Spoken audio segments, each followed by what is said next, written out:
If you were following me on Facebook a few years ago, there was a period of 5 or 6 weeks when I was posting daily comments from people who had just left Islam.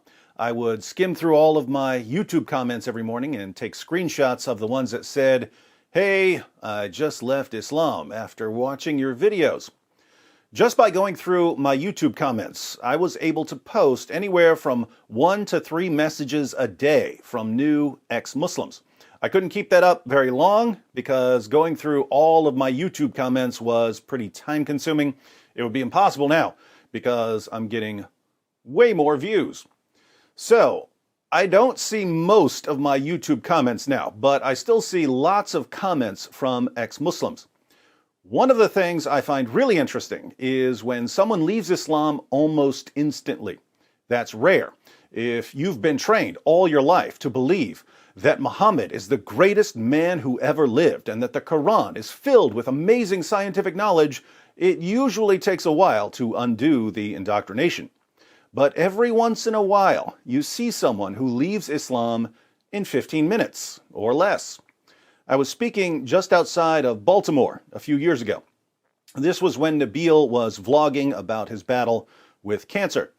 A woman came up to me and asked if I could give a book to Nabil. Then she told me I should meet her husband, who was a former Muslim. So her husband came over. They were an African-American couple. He still had an Islamic beard. And they told me that she spent years trying to show him that Islam is false and that Christianity is true. She would watch Nabil's videos and my videos, and then she would go share what she learned with her husband. He eventually left Islam and became a Christian. Now, before some of you young Christian ladies get any brilliant ideas about marrying a Muslim and converting him, I have to point out that this is one of the only times I've ever seen this situation work out well. Well over 99% of the stories I've heard about a Christian woman marrying a Muslim man ended in disaster. But this one had a happy ending. The man became a Christian. Then he said to her, "I have to tell my brother about this." He and his brother had been raised by parents who had converted to Islam back in the 1960s when it was somewhat popular in the African American community to convert to Islam. What was the message that Muslim preachers preached to convince African Americans to convert to Islam? As always, Islam was adapted for a specific audience. Christianity is the white man's religion. Christianity enslaved the black man. Islam liberates the black man. Muhammad abolished slavery. Convert to Islam and stick it to whitey. Lots of African Americans converted. Unfortunately, most Muslim sources hadn't been translated into English, so there was no way for people to know if that message was correct. Fast forward to today, when we have open access to Islam's most trusted sources. The young ex-Muslim I met in that church near Baltimore told his wife, "I have to tell my brother about this." His wife replied, "Whatever you do, don't send him any David Wood videos. You're just going to make him mad." He said, "No, I have to." So he sent his brother a link to my video, "Muhammad, the White Prophet with Black Slaves." If you haven't seen it, the video is about Muhammad's companions bragging that he was the whitest prophet in history, and about Muhammad buying, owning, selling, and trading black African slaves, and about Muhammad saying that Satan looks like a black man, and about the Sharia ruling that anyone who calls Muhammad black is to be executed. You know, all the stuff Muslim preachers didn't bother to tell African Americans when they were trying to convince them to convert to Islam. So that's the video the man sent to his brother. His brother called him that night and said, "I'm out of Islam." How did that happen so quickly? Again, this is rare, but it happens. Here's a comment from a recent video in which I was blasting away at Muhammad for being one of the sickest, most depraved men in history. I was a Muslim 15 minutes ago, but now I ain't.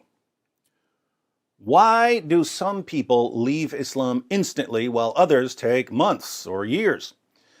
The key feature of someone who leaves Islam quickly seems to be that he has one main reason for believing in Islam, but he's never been given any solid evidence for that reason, so that once this one main reason is smashed to pieces with source after source after source right in front of his face, there's nothing else keeping him in Islam.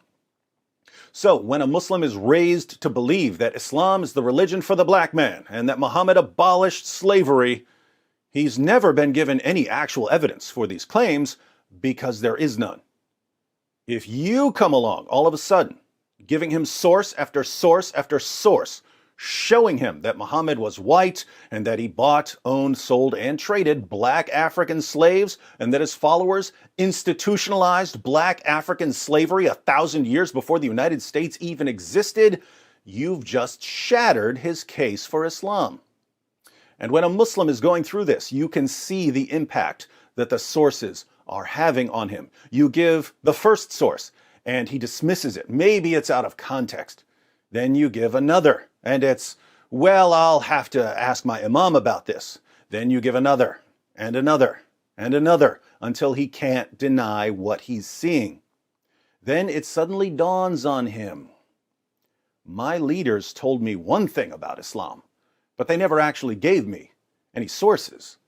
This man is giving me sources, and my prophet, and my book, and my God are saying the exact opposite of what my leaders told me all my life.